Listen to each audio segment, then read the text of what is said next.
ಅಶೋಕವನದಲ್ಲಿ ಸೀತೆಯನ್ನು ಭೇಟಿ ಆಗ್ಲಿಕ್ಕೆ ಹೋದಾಗ ಫಸ್ಟ್ ಎಂಟರ್ ಆದಾಗಲೇ ಅವನ್ನ ಹಸುರರು ಅಟ್ಯಾಕ್ ಮಾಡ್ತಾರೆ.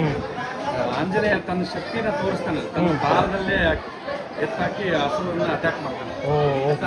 ಅದಾದ್ಮೇಲೆ ಅದೇ ಇಲ್ಲಿ ಬಾಲದಲ್ಲಿ ಹಿಂಗೋಗಿರೋದು. ಹೌದು, ಬಾಲದಲ್ಲೇ ಕಟ್ಟಿ ಹಾಕಿ ಹಸುರನ್ನ ಅಂದ್ರೆ ದೊಡ್ಡ ದೊಡ್ಡ ರಾಕ್ಷಸಗಳನ್ನೇ ಬರೀ ತನ್ನ ಬಾಲದಲ್ಲೇ ಕಟ್ಟಿ ಬಿಸಾಕಿದ್ದಾನೆ. ಸೊ ಆವಾಗ ದಶಕಂಠ ರಾವಣ, ಶ್ರೀಲಂಕಾಧಿಪತಿ, ಅಧಿಪತಿ ಮಗ ಲಂಕಾ, ಇಂದ್ರಜಿತ ಇಲ್ಲಿರೋದು.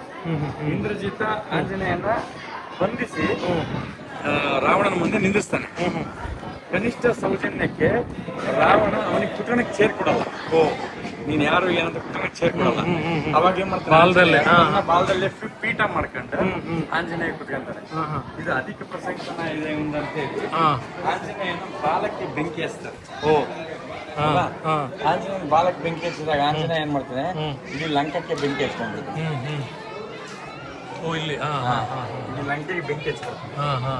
ಸೊ ಇದು ಅಂದ್ರೆ ಒಂದೊಂದು ಪ್ರಸಂಗ ಹೆಂಗೆ, ಅದೇ ಒಂದು ರಾಮಾಯಣದಲ್ಲಿ ಬರ್ತಕ್ಕಂಥ ಒಂದು ಕಥೆಗಳನ್ನ ಕಲ್ಲಿನಲ್ಲೇ ಸುತ್ತು ಅಲ್ಲೇ ಸ್ಟೋರಿಗಳು